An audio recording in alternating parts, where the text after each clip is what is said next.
She came to Ashford Hall to teach, but what Florence didn't know was that she would soon hold the heart of a man whose pain ran deeper than anyone could imagine.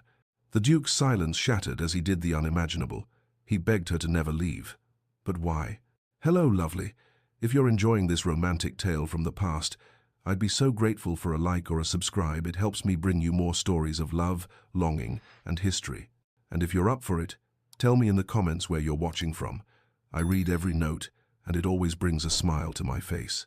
Florence Francis, a 7-year-old governess, sat stiffly in the hired carriage as it clattered along the winding, uneven country road.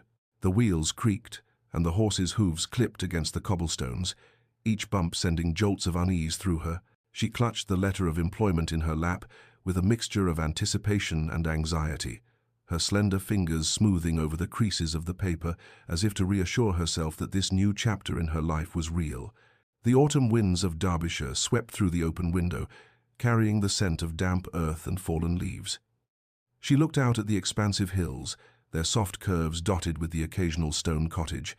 The land was breathtakingly beautiful, but to Florence, it felt distant, almost foreign.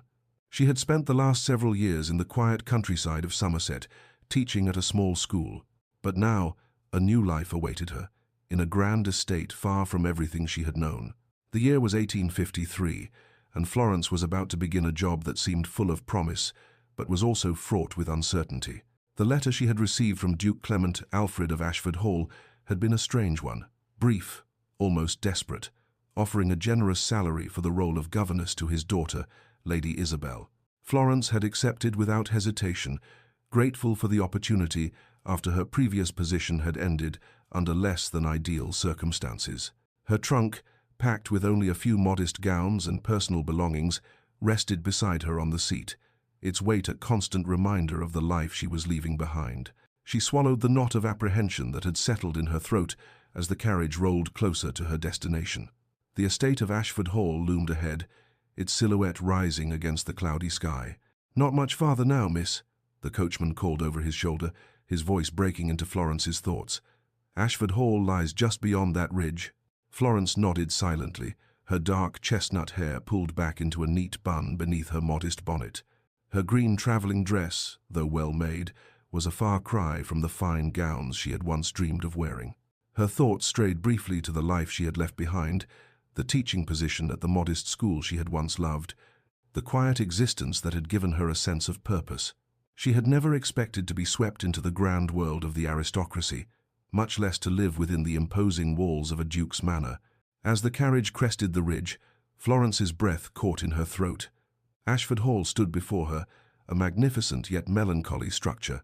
Its tall stone walls seemed to reach toward the heavens, its towering spires rising from the darkened stone like silent sentinels. The estate was grand, undeniably so, but it carried an air of forlornness that struck Florence instantly.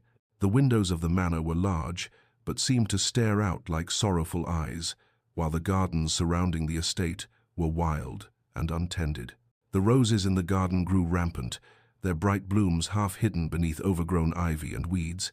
It was as if the house itself had been left to decay in the shadow of some deep, unspoken sorrow. "There she is," the coachman muttered under his breath as the carriage approached the grand entrance. He pulled the reins, slowing the horses as they came to a stop in front of the massive oak doors. Florence's heart pounded in her chest as she slowly disembarked from the carriage. She steadied herself, smoothing the folds of her dress as she moved toward the doors. Her gaze swept over the estate once more, a mixture of awe and nervousness stirring in her. Ashford Hall was as magnificent as it was imposing, and she could not shake the feeling that something heavy lingered in the air, waiting to be uncovered. Before she could reach for her trunk, the grand doors swung open.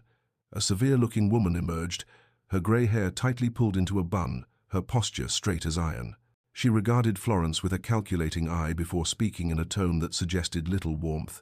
"Miss Francis, I presume," the woman said, her voice clipped. "I am Mrs. Wilson, the housekeeper of Ashford Hall. You are expected." Florence nodded politely, though she couldn't shake the sense that Mrs. Wilson's welcome was more of an obligation than a kindness. "Thank you for receiving me," Florence replied, trying her best to meet the woman's gaze. "I look forward to meeting Lady Isabel and settling into my new role." Mrs. Wilson's lips tightened into a thin line, though there was no mistaking the way she examined Florence, as if sizing her up. "His Grace is away at present on business.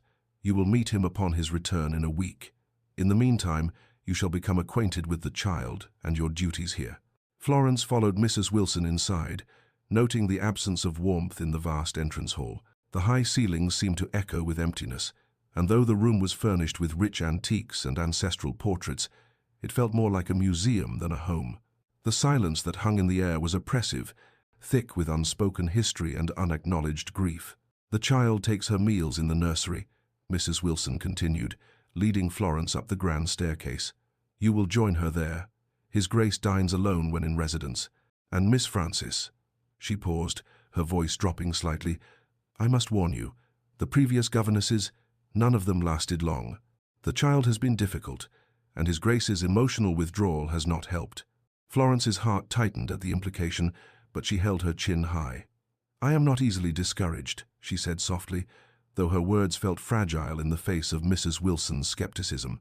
She couldn't help but wonder what had happened to the previous governesses and what kind of child Lady Isabel truly was. As they reached the top of the stairs, Mrs. Wilson stopped in front of a door and turned to face Florence.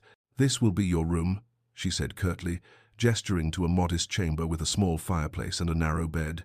Florence stepped inside, taking in the simplicity of the space, a far cry from the grand chambers of the aristocracy she had imagined.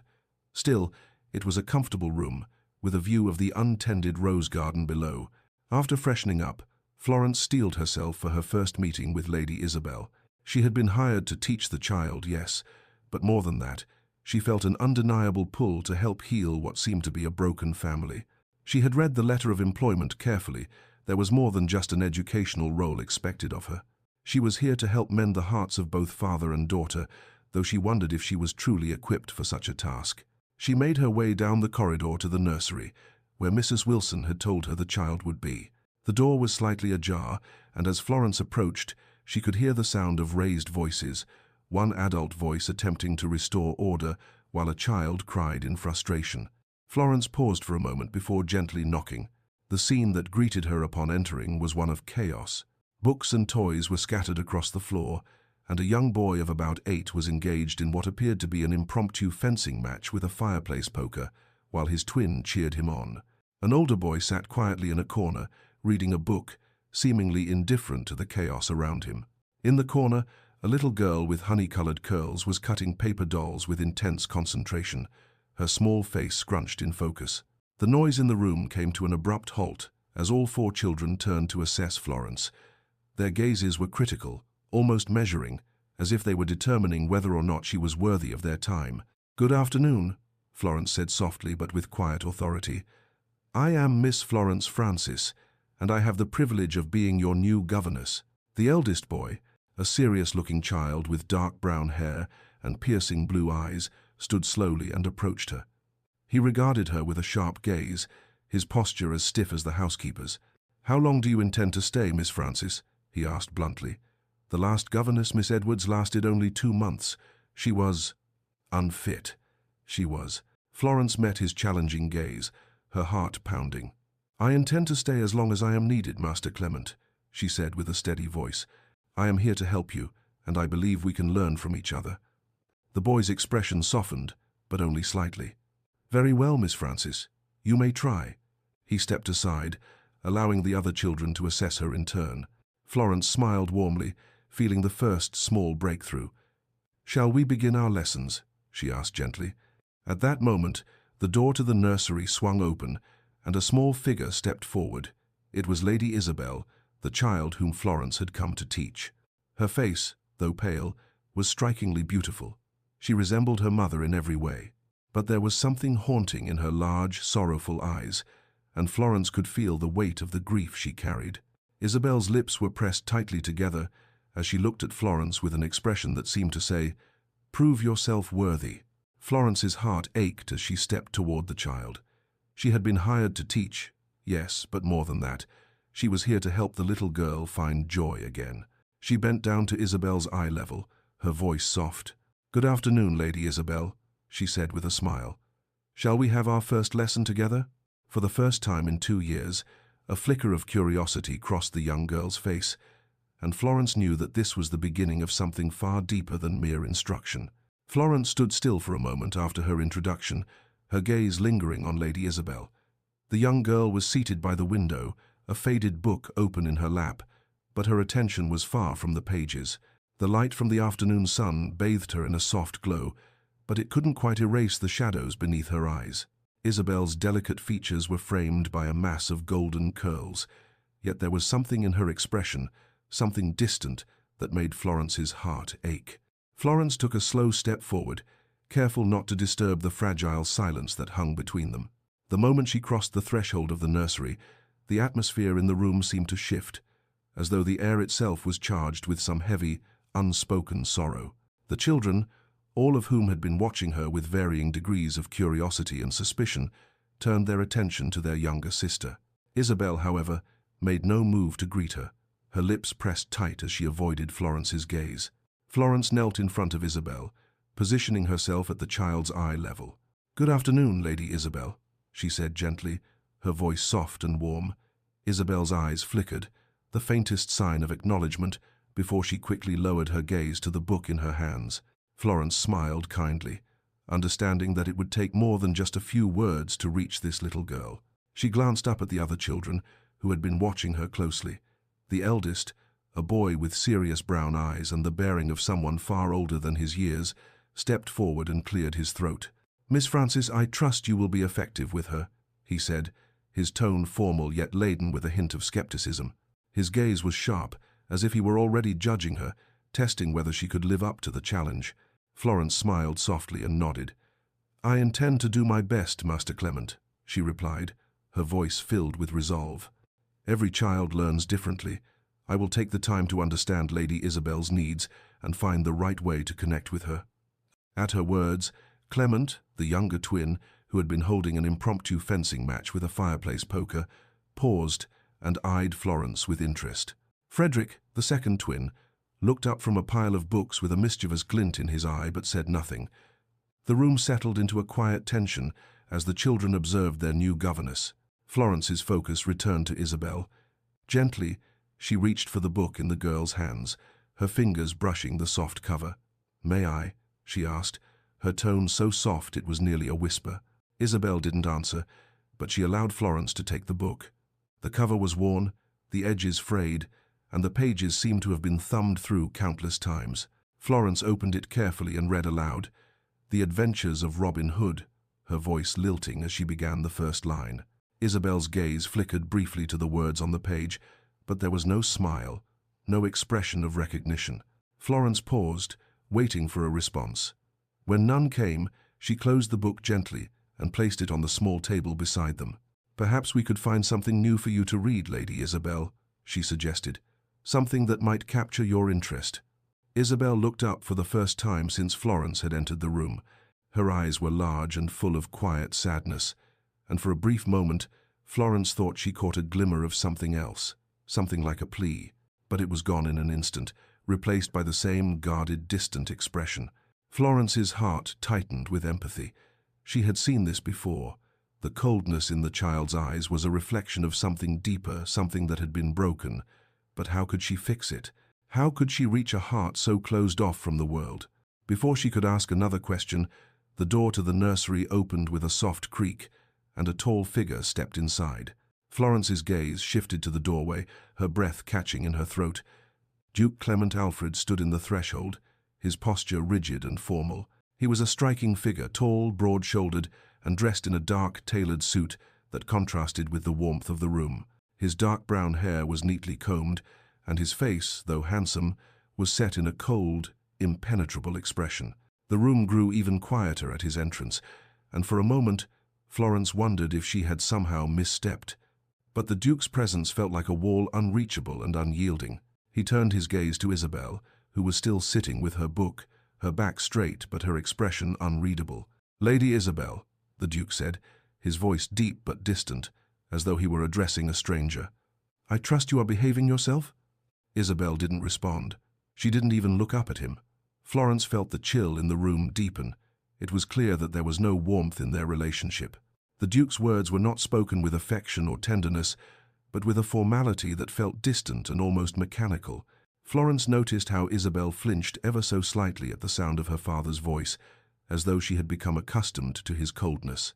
The silence stretched between father and daughter, and Florence realized that this was the dynamic of their household, a deep well of sorrow and emotional withdrawal that neither of them had learned how to navigate. The Duke's gaze shifted to Florence, his eyes narrowing slightly, though not in hostility, rather in quiet evaluation. "Miss Francis," he said with a measured tone, "I trust you will be able to handle her." Florence met his gaze with a calm resolve. "I will do my best, Your Grace," she said. "I believe that every child can be reached, if one is willing to understand them." Clement's eyes flickered for the briefest of moments, as though he were searching for something in her words, something that might give him hope. But then, as quickly as the moment had come, it passed. He gave a small, curt nod and turned to leave, his footsteps heavy as he retreated down the hall. The coldness in his departure was palpable. Florence turned back to Isabel, who had not moved since the Duke's departure. She sat frozen in her chair, her expression as distant as her father's. Florence's heart ached for the child. How could she break through this wall of sorrow and silence that surrounded her? Slowly, Florence rose and moved to Isabel's side. She gently placed a hand on the girl's shoulder, offering the comfort that seemed so desperately needed. "Lady Isabel," she said softly, "I know your heart is heavy, but I want you to know that I am here for you. We will work together, and I promise that we will find a way to heal the hurt you are carrying." Isabel's gaze flickered briefly toward Florence, but she said nothing. Instead, she lowered her head once more, staring at the book in her lap, her fingers curling tightly around its edges. Florence could see the deep sorrow in her eyes, a sorrow that went far beyond grief. It was the kind of sorrow that came from years of being unseen, of being overlooked, of feeling abandoned by the very people who should have been there to offer love and support. Florence let out a slow breath, realizing that the task ahead of her would not be easy. Isabel's emotional withdrawal was not something that could be fixed overnight. It would take patience, kindness, and above all, time. But Florence was determined to help her. She could see the little girl's potential buried beneath the grief, and she would do whatever it took to bring it to the surface. But as she looked down at Isabel, Florence couldn't help but wonder, could she reach the child without also reaching the man who had locked away his own heart? Duke Clement Alfred was not a man accustomed to showing vulnerability, to revealing the pain that he had carried for so long. His distance from Isabel was not just a product of his grief, it was a self-imposed exile from the emotions he had never allowed himself to process. Florence understood that grief in a way few others could. She had lost much in her life, her parents, her former life as a teacher, and now, it seemed, she had been hired to care for a family that was fractured beyond repair. Yet she saw a spark of something in the Duke's eyes, something she hadn't seen in Isabel's, a man who had not yet given up on the possibility of healing. As she sat beside Isabel, Florence realized that her task was not just to heal a grieving child, it was to heal a family one heart at a time. But she knew this journey would not be easy, and as much as she hoped to be the one to heal them, she also wondered if she was ready to face the deep wounds of the Duke's heart that seemed so out of reach. The challenge was greater than she had anticipated, but in that moment, Florence made a vow to herself. She would not leave Ashford Hall until she had helped mend what was broken not just for Isabel, but for the Duke as well. As she sat with the child, Florence realized that her own heart had already begun to become entwined with theirs. In this house of sorrow, she was determined to bring light if only they would let her. Florence sat at the small desk in her chamber, the quiet stillness of Ashford Hall weighing heavily upon her. The low fire crackled in the grate, its flickering light casting soft shadows across the room. Her gaze drifted to the small trunk at the foot of her bed, the one that contained all the remnants of her past life. Her fingers hovered over the delicate lacework on the handkerchief. Her mother had given her the last gift her mother had ever given her before the cruel hand of fate took her away. A pang of longing hit Florence's chest as she folded the linen carefully, remembering the woman who had raised her alone, with no help from anyone. Her mother, Eleanor Francis, had been beautiful, with a soft smile and a quiet strength that Florence had always admired. But Eleanor had been a woman of limited means, and Florence's birth had been a scandal. The Earl of Thornbury, a man of high rank and wealth, had seduced her mother under the guise of love, only to abandon them both when Florence was born. The shame that came with being the illegitimate daughter of a nobleman was a constant weight that Florence had carried with her all her life. She remembered the whispers of the town's people, the cold stares of those who would never look at her the same way they did their legitimate children. Florence had known from a young age that her future would not be the same as theirs. But her mother had given her a sense of dignity, teaching her to rise above the judgments of others, to carry herself with quiet grace, even when her heart was broken. When her mother had passed from an illness just after Florence's 16th birthday, Florence had found herself alone in the world. They had never been wealthy, and the money her mother had saved was meager at best. But Florence's determination had not faltered. She sought work, taking on the roles that others would not, and gradually saved enough money to attend a local school for girls. There, she had learned to read, write, and teach, but the road had been long and fraught with hardship. After her mother's death, Florence had taken her mother's maiden name of Francis, hoping to escape the shadow of Thornbury. She had no intention of ever acknowledging the Earl again. In her heart, she had no desire to carry the name of a man who had discarded them both so easily. But fate had a way of shaping her life in unexpected ways. Florence's reverie was interrupted by a light knock at the door. She quickly wiped her eyes, as if the weight of her past could be erased with a swift motion. "Come in," she called, taking a deep breath to compose herself. The door opened, and Mrs. Wilson, the housekeeper, stepped inside with a tray of tea. The older woman's sharp eyes assessed Florence as she set the tray down on the small table by the window. "Tea, Miss Francis," Mrs. Wilson said, her voice clipped. "I trust you are settling in well." Florence offered a polite smile, though she could tell that Mrs. Wilson was still uncertain of her. "Thank you, Mrs. Wilson. The room is comfortable." The housekeeper gave a short nod, but there was something in her expression that made Florence wary. "I thought you should know," Mrs. Wilson continued, her voice lowering. "His Grace has been impressed by your influence on Lady Isabel." Florence blinked in surprise. I've only just begun to teach her." "Nevertheless," Mrs. Wilson said with a slight smile, "it seems the child responds well to you. There's no denying that she's not the easiest of children to care for, and her father, well, he has his own burdens. But it's evident you've already started to make a difference." Florence felt a rush of warmth at the praise, though she tried to hide it. "I am simply doing my best to care for her. It is no easy task, given her grief." "Indeed," Mrs. Wilson said, her tone softening just slightly. "But His Grace has been watching you, Miss Francis. I've seen it in the way he looks at you when you interact with Lady Isabel. He doesn't show it often, but he's noticing."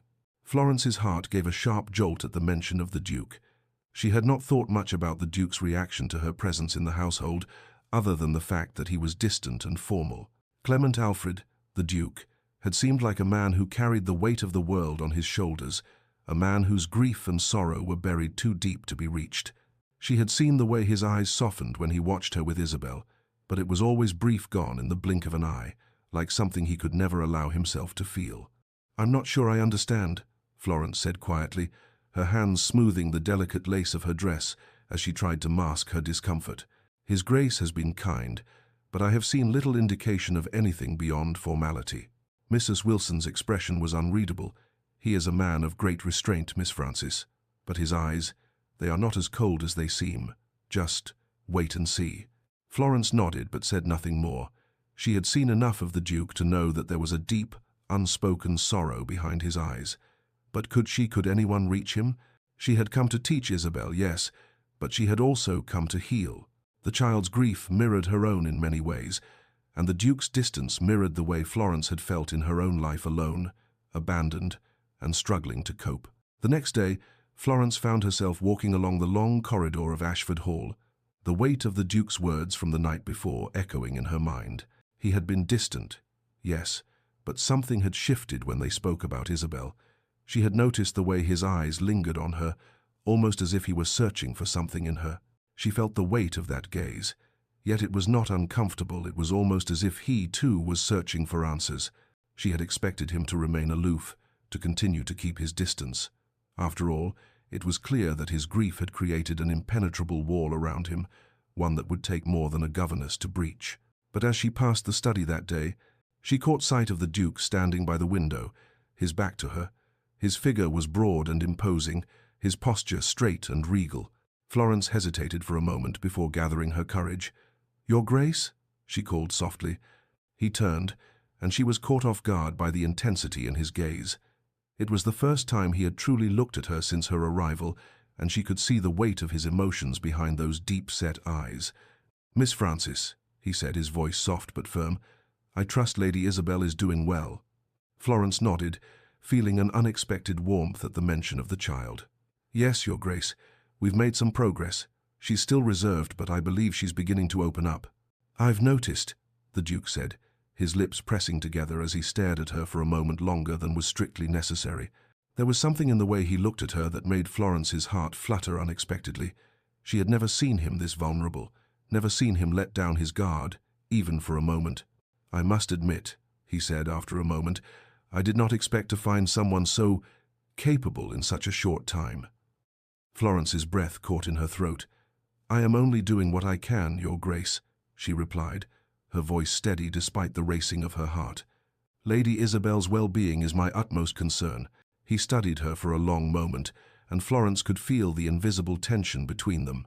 "I can see that," he murmured, almost to himself. "I can see that in everything you do." The silence stretched on, and Florence, despite herself, felt the stirrings of an emotion she had not expected. She had come here to teach, to heal the broken hearts of father and daughter. But in that moment, she wondered if it was not just Isabel who needed healing. The Duke, too, was a man lost in his own grief, and perhaps, she thought, her role here was not only to mend Isabel's broken heart, but to touch the heart of the man who had closed his off from the world. But Florence quickly shook off the thought. The boundaries between them were clear. He was her employer, a man of noble blood, and she was simply a governess, a woman of humble origins. There was no room for such emotions to flourish, no matter how much she might feel the pull of something more. That evening, as Florence sat by the fire in her chamber, a letter arrived. It was from Mr. Edgar Whitmore, the wealthy textile merchant who had once proposed marriage to her. Florence's stomach twisted as she recognized the handwriting. She had not heard from him in over 2 years, not since she had rejected his proposal. She opened the letter with trembling hands, her breath catching as she read the words that followed. Whitmore's letter was filled with scorn, accusing her of being a woman of loose morals, suggesting that she had been his mistress before he had proposed to her. He claimed that Florence had only accepted the position at Ashford Hall as a way to escape her past, a past that, he said, would soon catch up with her. The bile rose in her throat as she read the letter, the accusations cutting deeper than she could have imagined. Florence knew Whitmore had never truly loved her. He had been cruel and controlling, and when she had rejected him, he had resorted to spiteful lies. But now, he was trying to ruin her new life. He had somehow discovered her position at Ashford Hall and was intent on destroying her reputation. As Florence set the letter aside, she knew the storm that was coming. Whitmore had already made a name for himself as a man of influence in society. His lies, if spread, could ruin her chance at ever being accepted anywhere again. The next day, Florence's worst fears were realized. Lady Constance Pemberton, Clement's former fiancée, made her first appearance at Ashford Hall. Florence had heard whispers of her from the house staff, how Constance had been waiting for Clement to propose to her since his wife's death. The moment Constance entered the room, Florence could sense the animosity between them. Constance, tall and elegant, held herself with an air of superiority, her eyes sweeping over Florence with cool appraisal. She had a plan, Florence could tell, and it didn't involve Florence's continued presence at Ashford Hall. "Miss Francis," Lady Constance said with a smile that didn't quite reach her eyes, "how lovely to finally meet the woman who has taken up residence here." Florence's pulse quickened as she held the other woman's gaze. "It is a pleasure, Lady Constance," she replied politely, though the words felt stiff on her tongue. Lady Constance's smile widened just slightly, but the glint in her eyes suggested a challenge was coming. Florence had no illusions about the true nature of the woman before her. She had been watching and waiting for the opportunity to strike, and Florence knew it was only a matter of time before her past and Whitmore's lies would be used against her. Little did she know, Lady Constance was already plotting her downfall. Lady Constance Pemberton sat at her vanity, the faint light of the candle casting flickering shadows on her face. Her lips curled into a tight smile as she surveyed her reflection in the mirror. Tonight would be the night, she thought with a certain satisfaction. Tonight, the Duke would finally see how dangerous a mistake he had made by hiring Florence Francis. The governess may have won the affection of his daughter, but Florence was no match for the cunning and reputation of Lady Constance. With a soft sigh, Constance rose from the vanity and walked to the window, her hands resting lightly on the delicate lace curtains. She looked out at the sprawling grounds of Ashford Hall, watching as the evening shadows lengthened across the gardens. The Duke's manor was more than a home to her, it was her rightful place.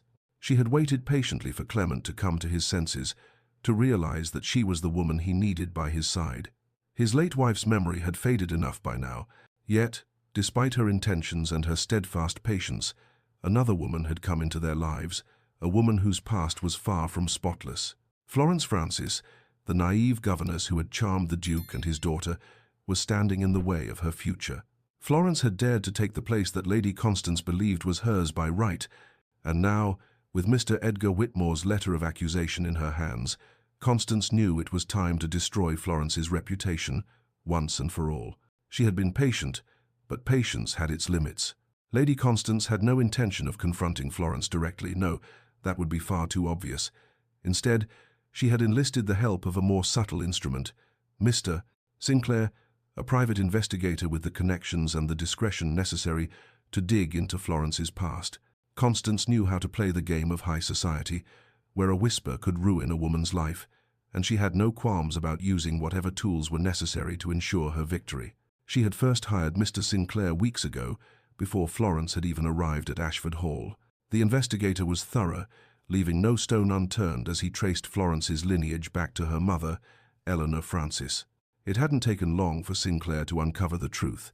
Florence was the illegitimate daughter of the Earl of Thornbury. Her mother, an impoverished woman, had been abandoned by the Earl when Florence was just a child. Constance's lips tightened as she read through the report. Florence's connection to the noble family was not only illegitimate, but shameful. And then, there were the rumors of Florence's past with Whitmore, the wealthy merchant who had once proposed to her. The investigator had dug up whispers of their relationship, a failed courtship that ended in bitterness.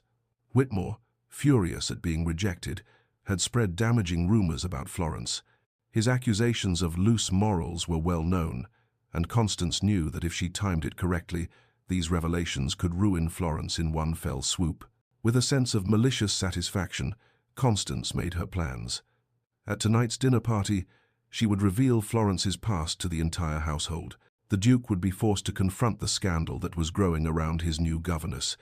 Florence's position would be shattered, and Constance would finally take the place that was rightfully hers.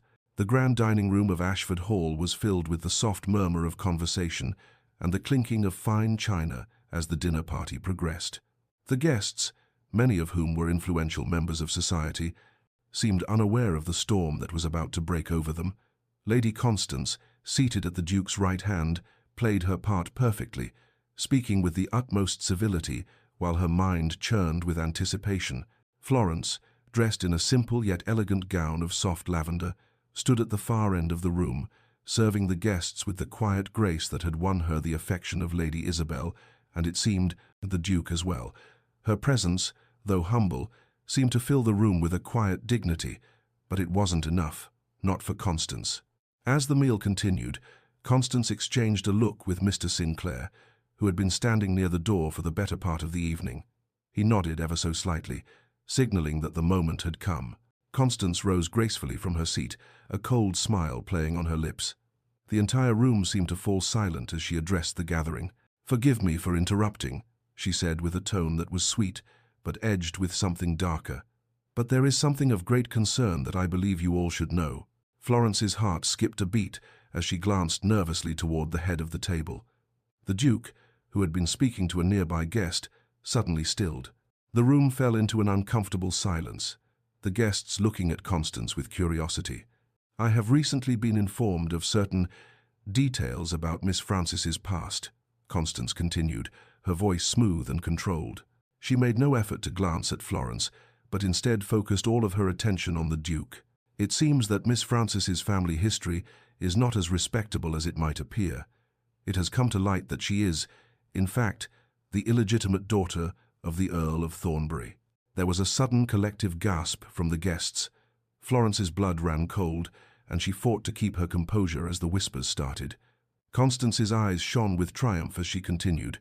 "But that is not all," she added, her voice almost a whisper, but loud enough for everyone to hear. "It seems Miss Frances also has a rather unsavory reputation, one that has followed her throughout her life. She was once pursued by Mr. Edgar Whitmore, a wealthy merchant, who proposed marriage to her. But when she refused, Mr. Whitmore claims that she was his mistress, a woman of loose morals." A murmur rippled through the room, and Florence felt her face flush with embarrassment and anger. She had never imagined that her past would come back to haunt her so quickly.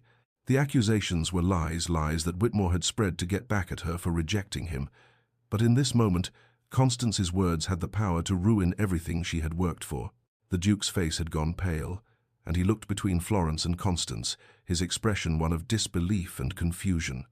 Florence could see the doubt in his eyes, and for a moment she feared that he might believe the lies that were being spread about her.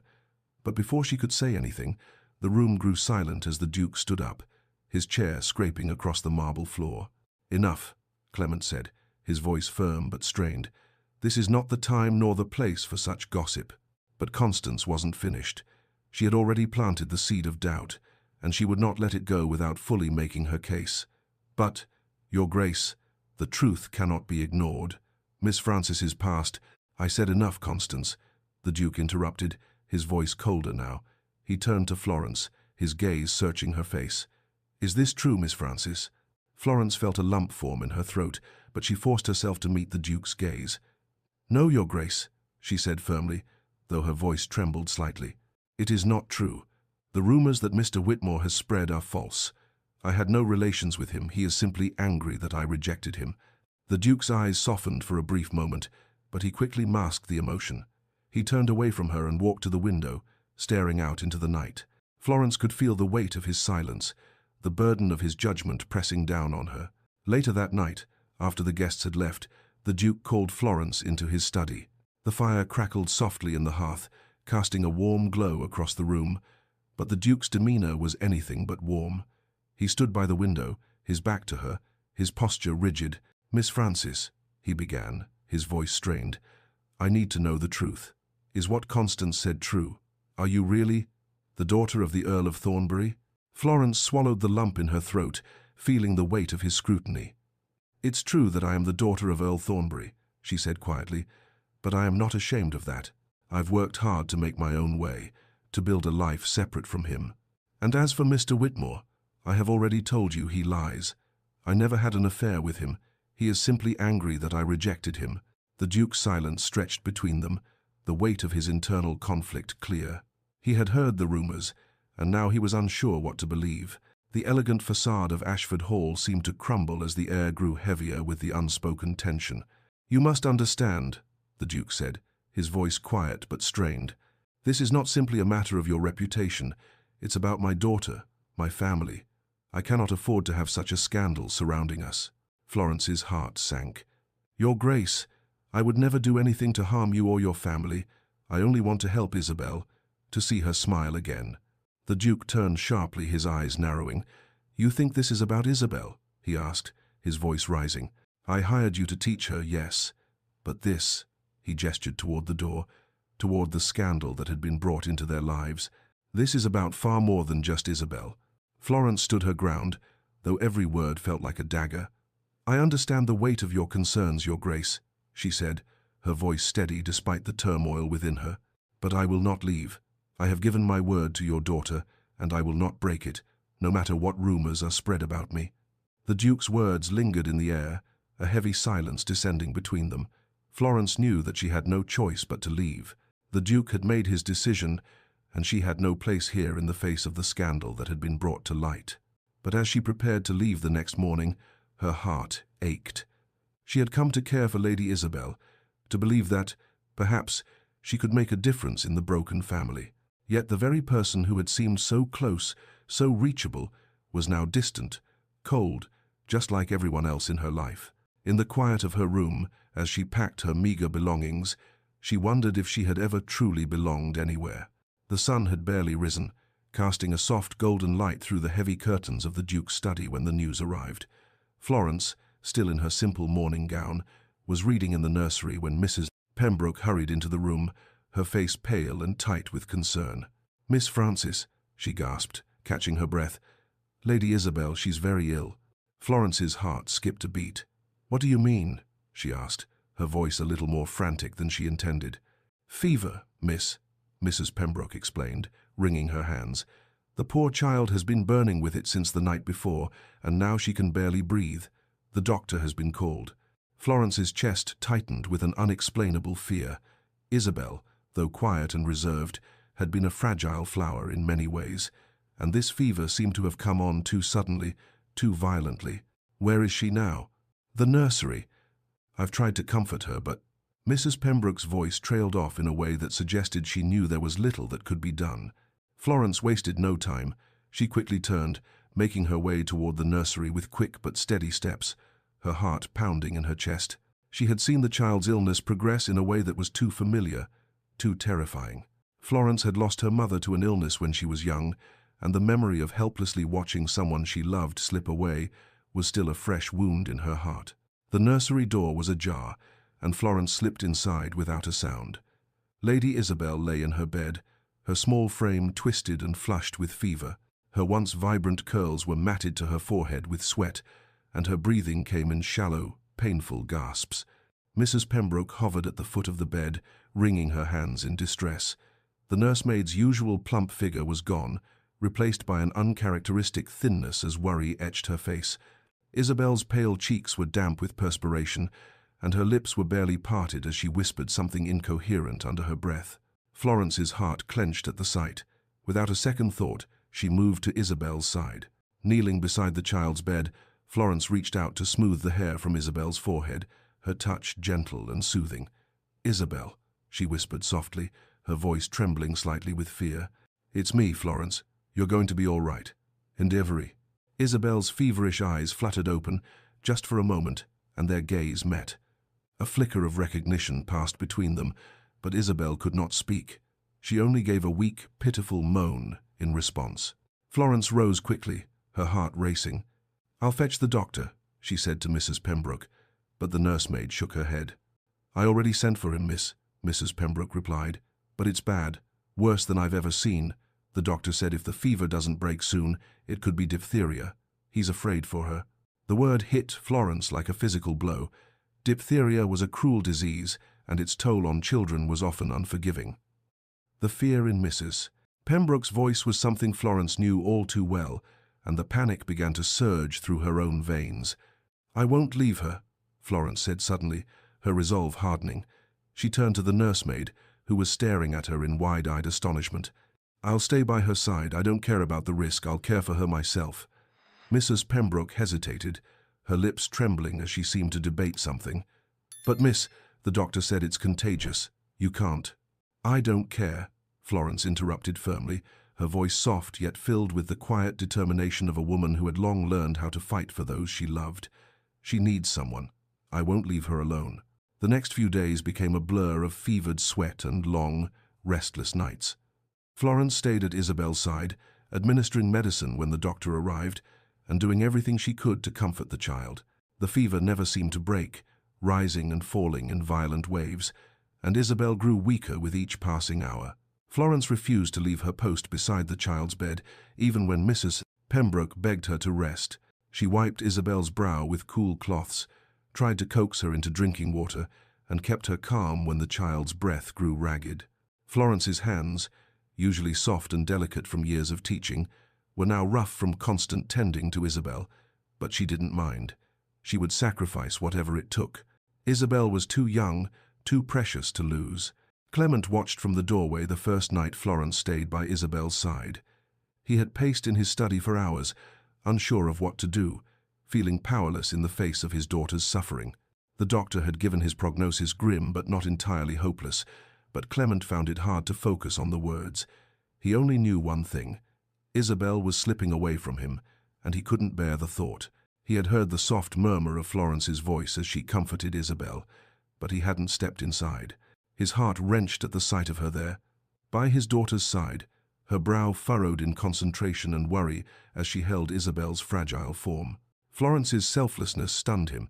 In that moment, he realized just how deeply she had embedded herself into their lives, not just as a governess, but as someone who truly cared, someone who could bring warmth and light into the cold, sorrowful house he had built. He had never thought he could let anyone in again after his wife's death. But Florence, with her gentle nature and unwavering devotion, had shattered the walls he had built around his heart. The second night was the hardest. Clement sat in his study, but he couldn't focus. He rose and walked toward the nursery, his steps silent on the marble floors. He couldn't help but feel the pull to check on them, to see for himself how Isabel was faring and if Florence was holding up. He had noticed her growing weariness, her tired eyes, her fragile frame, and the way she seemed to push herself beyond what was reasonable. But she had insisted on staying, and he couldn't bring himself to make her leave. Her presence had a calming effect on Isabel, and in turn, it was soothing something inside Clement, a something he hadn't realized was broken until it started to heal. As he approached the nursery, he paused outside the door. He heard Florence's voice, soft and comforting, murmuring to Isabel. He opened the door quietly, careful not to disturb them. Inside, Florence was sitting by the bedside, her hand resting on Isabel's forehead. Isabel's breathing had become more labored, and the sound broke Clement's heart. "Florence," he whispered, his voice hoarse from the weight of the night. She looked up, startled, her face pale and tired, but her eyes filled with a quiet resolve that struck him to his core. "Your Grace," she said, standing quickly. She swayed slightly but steadied herself. "I'm sorry. I didn't want to disturb you." "You haven't disturbed me," Clement replied, stepping forward. He reached for her elbow, supporting her as she stumbled slightly. "You need rest. You've been awake for too long." "I can't leave her," Florence murmured, her voice strained. "Not while she needs me." Clement stared at her, his chest tightening with both admiration and an ache he couldn't quite place. For the first time in years, he felt something stir inside him, something long buried under grief and time. He had been so closed off, so afraid to let anyone in, but Florence was making him rethink everything. He crouched beside her, his gaze softening. "You're a remarkable woman, Florence. I don't know how to thank you for everything you've done." Florence shook her head, the faintest smile tugging at her lips. "You don't need to thank me, Your Grace. This is what I'm here for." But Clement couldn't shake the growing realization that he didn't just owe her gratitude. He owed her something far more, something he hadn't realized he had been missing until now. As he watched her, her hair now loose and tangled from sleepless nights, her face drawn with exhaustion but glowing with quiet strength, he realized that his heart had been quietly opening to her, whether he wanted it to or not. The third day brought with it the moment that Clement had feared but also hoped for. Isabel's fever began to break. Florence had not left her side, even when the doctor's visits grew more and more infrequent, and his grim assurances were not enough to ease the Duke's mind. Florence had stayed, offering her steady, soothing presence, and now, as Isabel's temperature began to cool and her breathing grew steadier, Clement felt the rush of relief flood through him.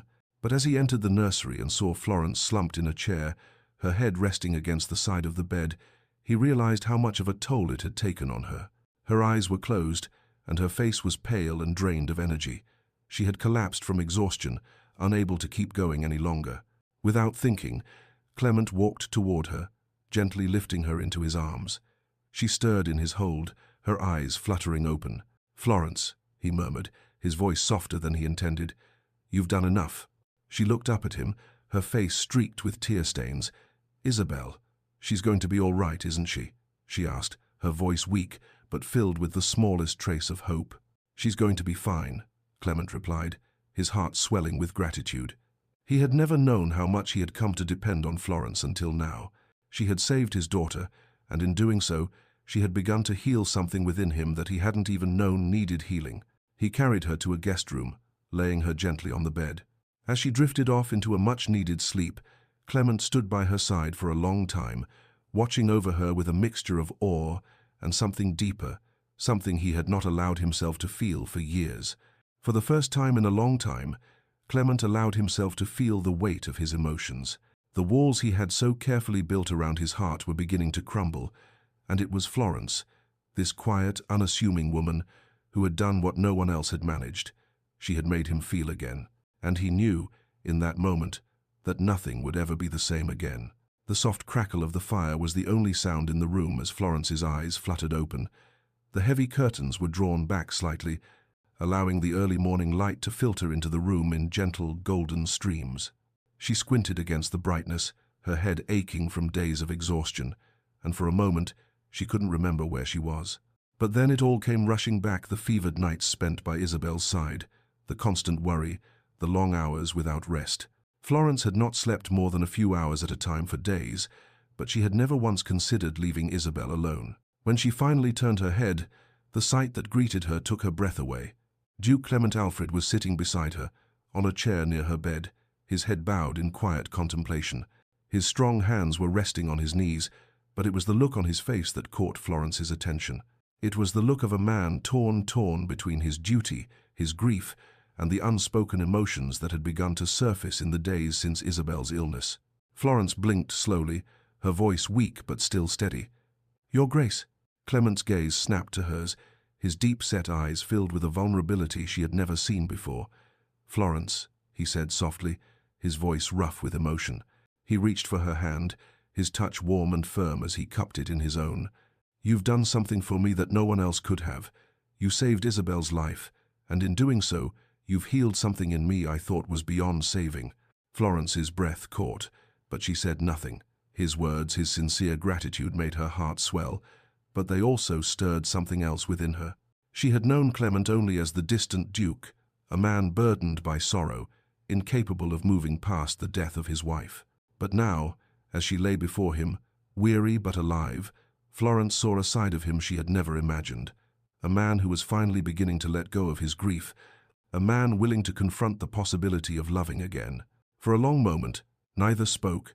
The quiet stretched between them, and Florence felt as though she had entered a delicate space between dreams and reality.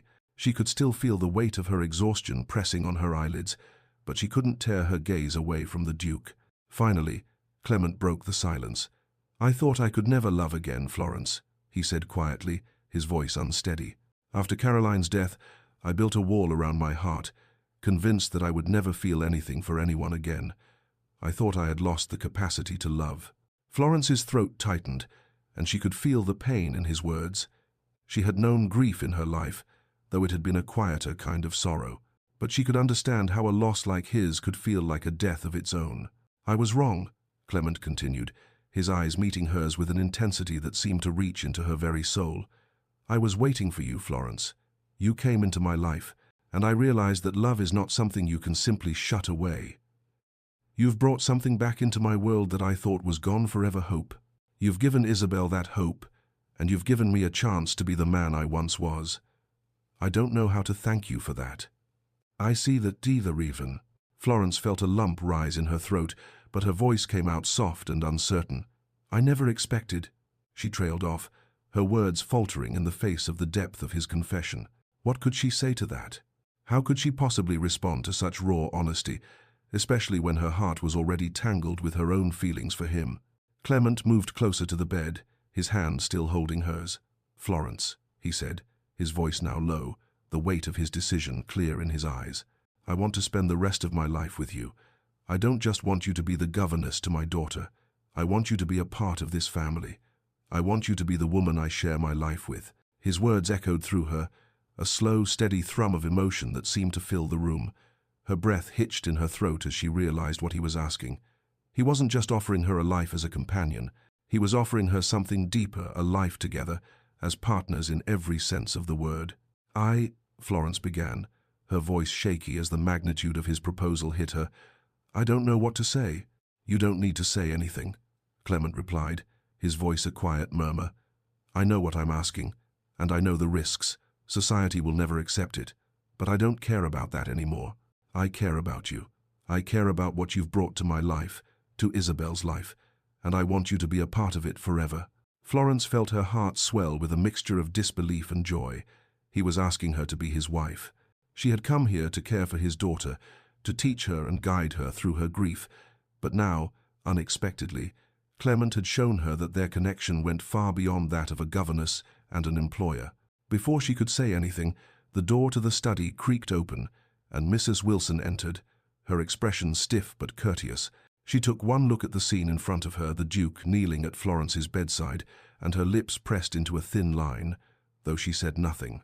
"Miss Frances, Your Grace," Mrs. Wilson said, her tone a bit more formal than usual. "Lady Constance has arrived. She's waiting in the drawing room."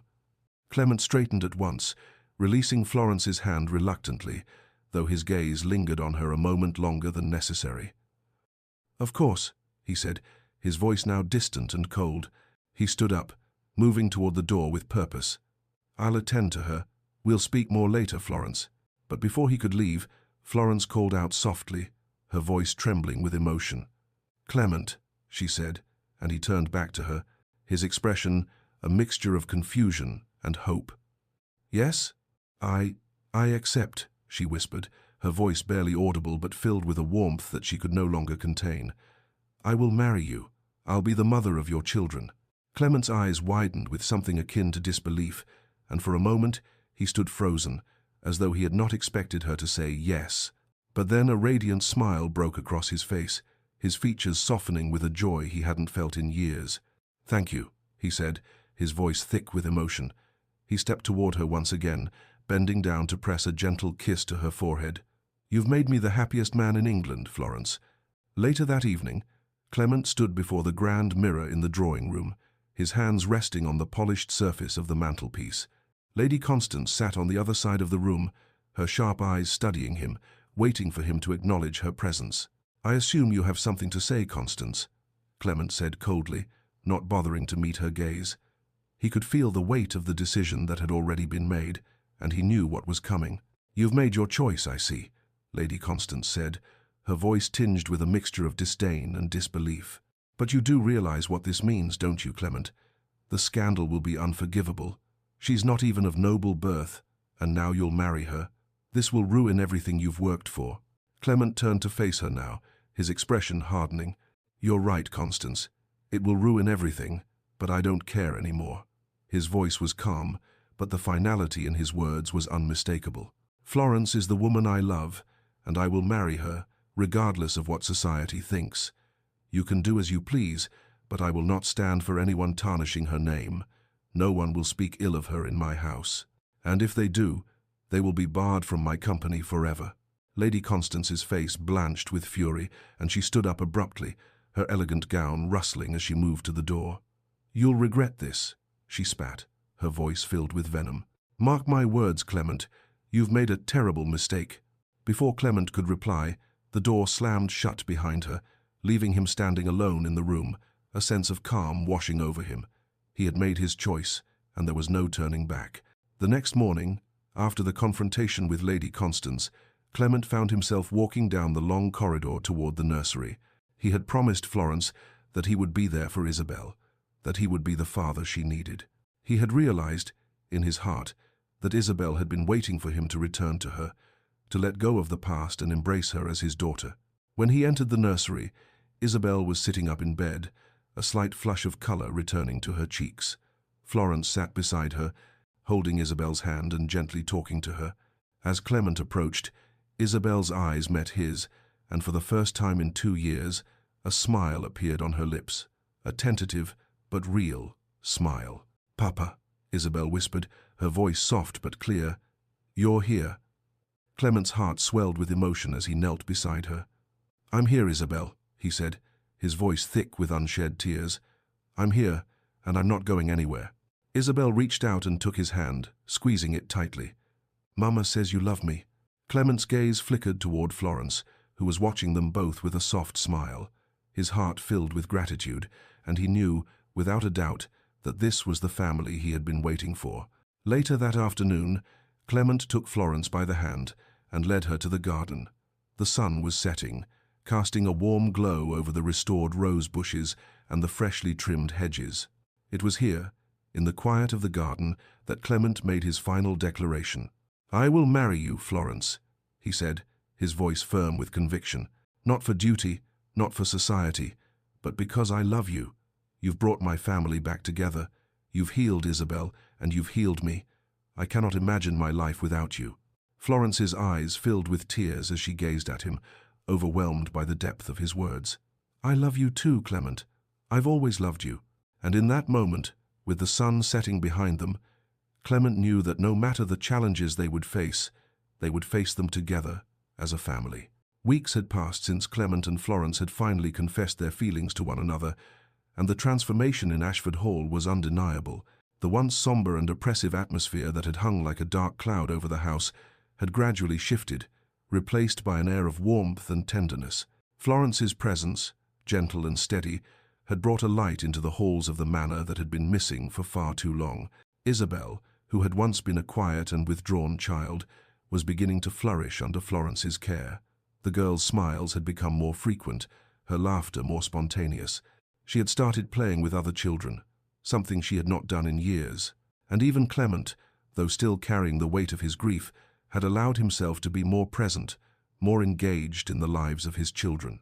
The walls that had once separated him from his daughter were slowly crumbling, and he had begun to embrace his role as her father, no longer letting the shadow of his late wife's death dictate his actions.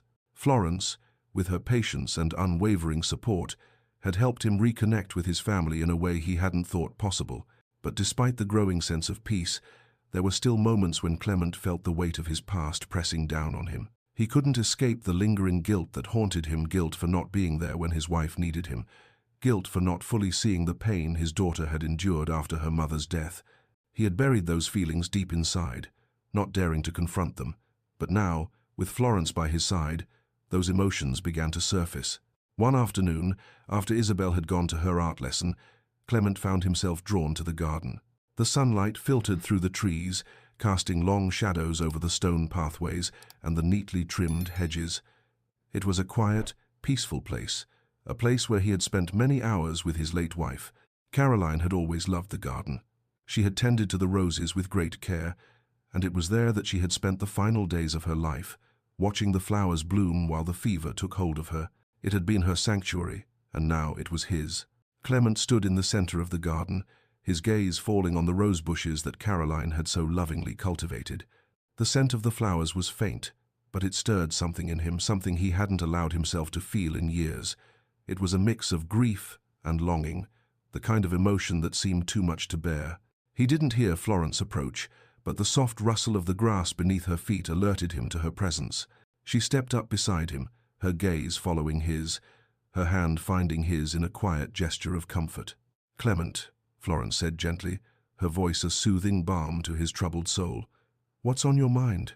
He took a deep breath, trying to steady the storm of emotions inside him. He had learned over the past few weeks that Florence had a way of drawing the truth out of him, even when he didn't want to face it. She could see through the walls he had built, and somehow that was both comforting and terrifying. "I've been thinking about Caroline," he confessed, his voice heavy with the weight of the words. "I've been thinking about how I wasn't there for her when she needed me most. I was away on business when she fell ill. I was so caught up in my responsibilities, my duties, that I didn't see how much she was suffering." Florence squeezed his hand gently, her fingers warm against his cold skin. "Clement, you did the best you could. You couldn't have known what would happen. You weren't to blame for her death." "I should have been there," Clement murmured, his voice thick with regret.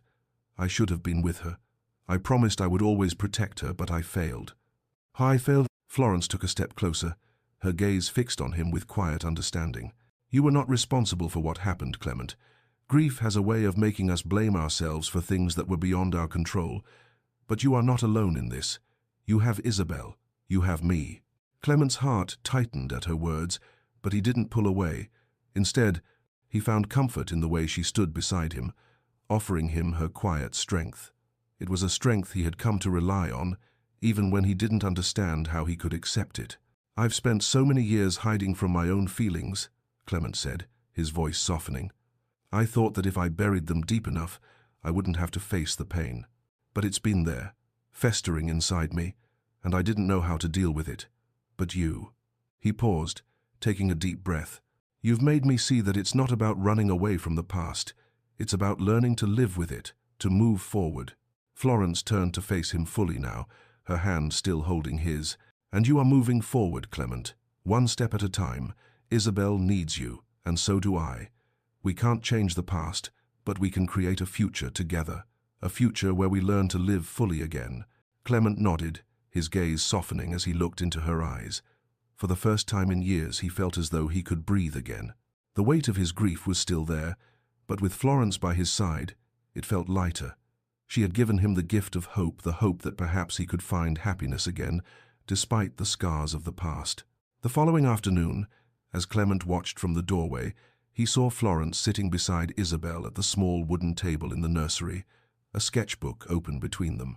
Isabel's delicate fingers moved with surprising confidence, her charcoal pencil gliding across the page as she carefully worked on a drawing.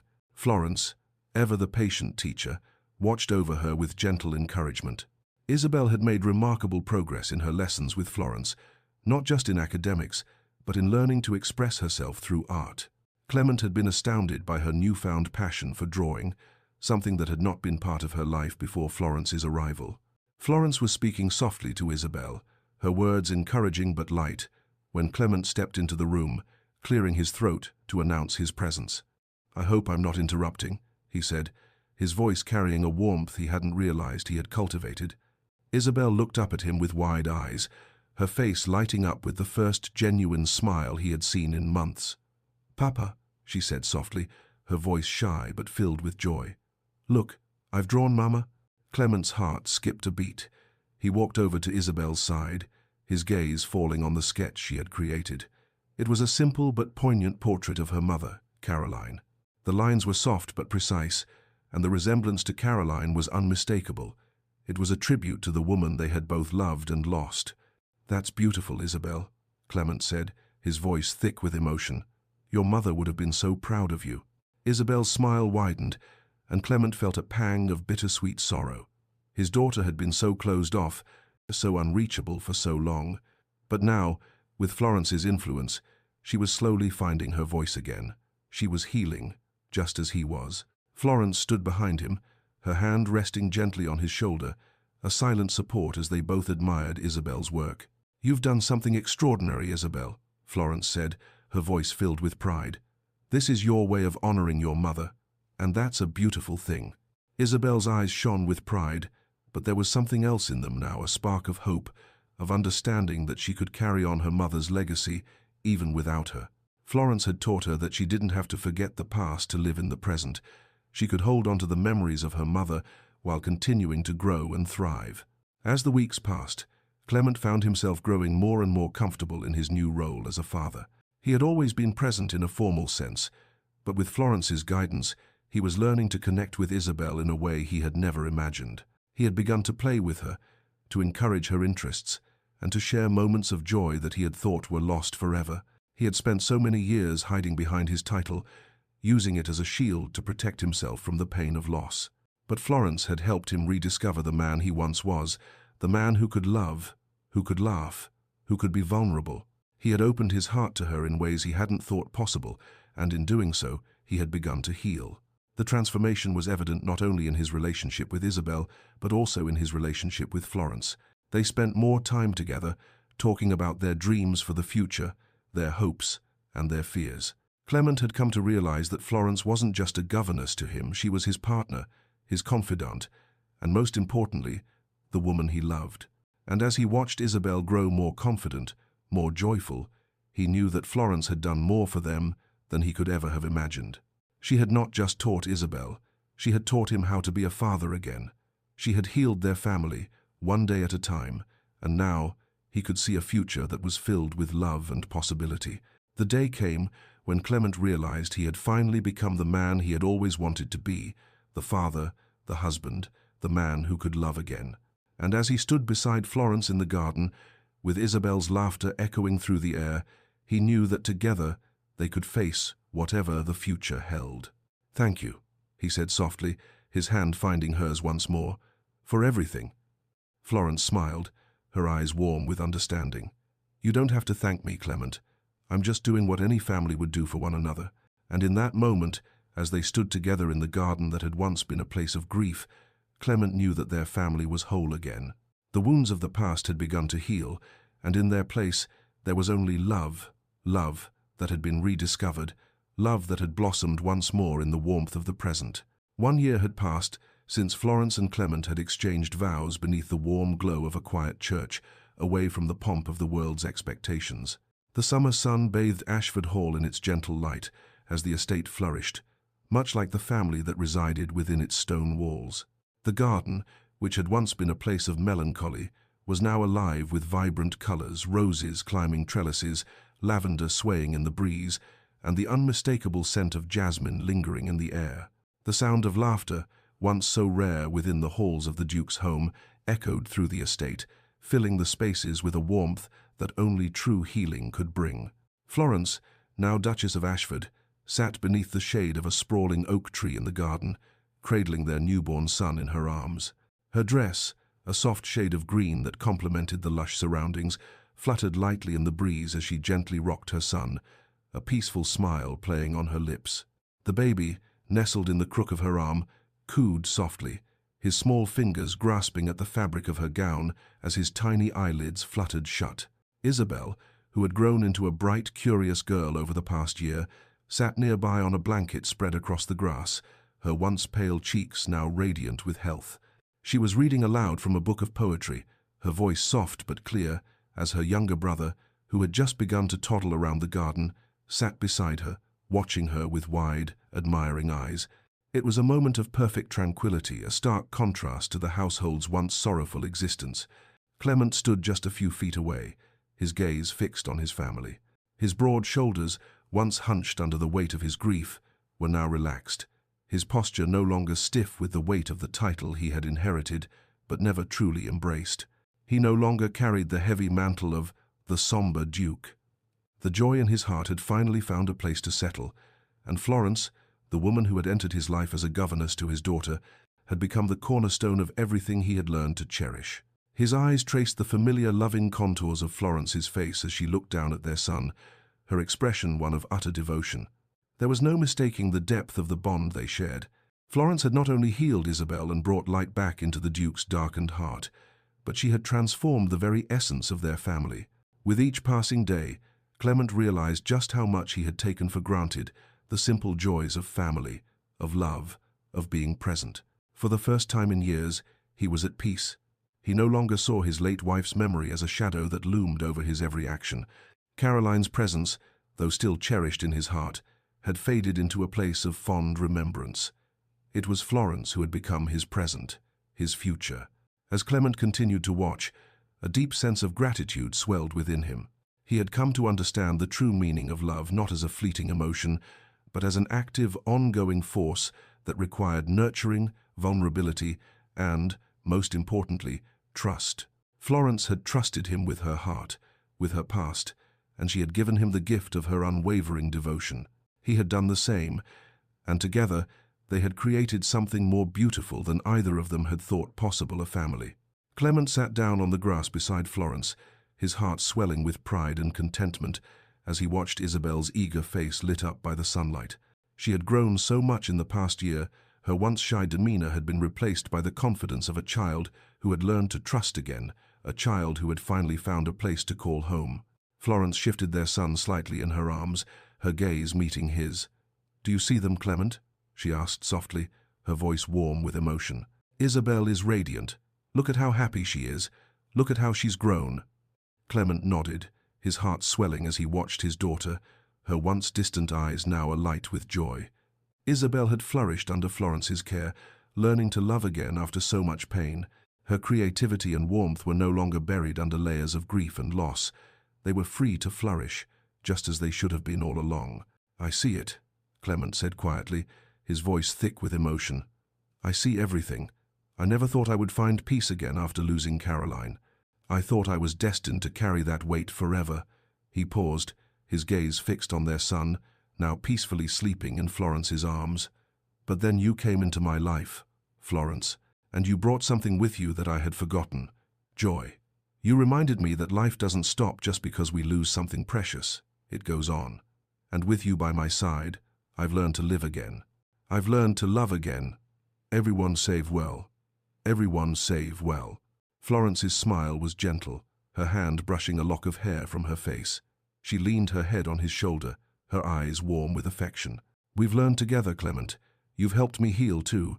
You've shown me what it means to be truly loved, and for that, I will be forever grateful." Clement wrapped his arm around her shoulders, pulling her close as he watched their children. The sight of them, Isabel reading to her brother, the baby cooing softly in Florence's arms, was a living testament to the healing that had taken place over the past year. It wasn't just Isabel who had healed. It was their whole family, and it was Florence who had brought them all back together. "I don't think I could have done this without you, Florence," Clement said, his voice barely above a whisper. "You've shown me what family is, and you've taught me how to be a father again.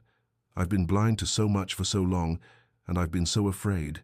But you've given me the courage to let go of the past and embrace the future. You've made me realize that I don't have to be perfect. I just have to love." Florence's eyes sparkled as she turned to face him, her gaze filled with tenderness. "You've always been enough, Clement. You've always been enough for me." For a long moment, they sat in silence, each of them lost in their own thoughts, but there was an unspoken understanding between them, an understanding that no words could fully capture. The past year had been transformative, and their lives had taken a turn they never could have anticipated. But in the quiet moments like this, as they sat together in the garden, surrounded by the sounds of their family and the beauty of the world around them, Clement realized that he had everything he needed right here. He had love, he had family, and he had hope. Later that afternoon, as the sun began to dip below the horizon, Florence and Clement sat together on the stone bench under the oak tree. Isabel, now 9 years old, was sitting on the grass nearby, sketching intently in her notebook. Her pencil moved swiftly across the page, her brow furrowed in concentration. Clement watched his daughter, a sense of pride welling in his chest. Isabel's artistic abilities had blossomed in the past year, and Florence had encouraged her every step of the way. It was as though the heavy weight of her grief had finally lifted, and in its place, she had found a new outlet for her emotions. Florence had taught her that art was not just about what one could create with a pencil or a brush. It was about expressing the things that words could not. Isabel looked up from her notebook and smiled brightly at her parents. "Look, Papa," she said, running over to them, her eyes filled with excitement. "I've drawn a picture of us, all of us." Clement took the notebook from her, his heart swelling at the sight. Isabel had drawn their family himself, Florence their son, and even little Isabel, all holding hands beneath the tree. It was a simple drawing, but it captured something so pure, something that no artist could have ever fully conveyed with words. "This is beautiful, Isabel," Clement said, his voice thick with emotion. "You've captured our family perfectly." Isabel beamed, her face lighting up with pride. "I want to show Mama," she said, turning to Florence with eager eyes. Florence smiled, her heart full. "I think your papa is right," she said softly. "This is a wonderful drawing. It's a perfect picture of our family." Isabel's eyes brightened at the praise, and she hugged the notebook tightly to her chest. Clement watched the exchange with a deep sense of gratitude. It wasn't just the drawing that moved him, it was the fact that Isabel, who had once been so silent and withdrawn, had found her voice. She was no longer hiding behind her grief. She was embracing the joy that came with living again, just as he was. As the evening wore on and the children ran off to play, Clement sat back on the bench beside Florence. He gazed at the family he had once thought impossible to have, his heart swelling with a mixture of pride and contentment. He had been a different man when Florence first arrived at Ashford Hall, a man weighed down by grief and regret, a man who had been unable to connect with his daughter or his own emotions. But now, with Florence by his side, he had rediscovered what it meant to be alive. He had rediscovered the joy of being a father and a husband. Florence, sensing the shift in his mood, turned to him with a gentle smile. "You're quiet, Clement. What's on your mind?" Clement looked at her, his eyes filled with affection. "I'm just thinking about how far we've come," he said softly. "A year ago this was all so impossible. I couldn't see beyond my grief. But now I have you, Florence. I have Isabel. I have a family. I've never been more grateful for anything in my life."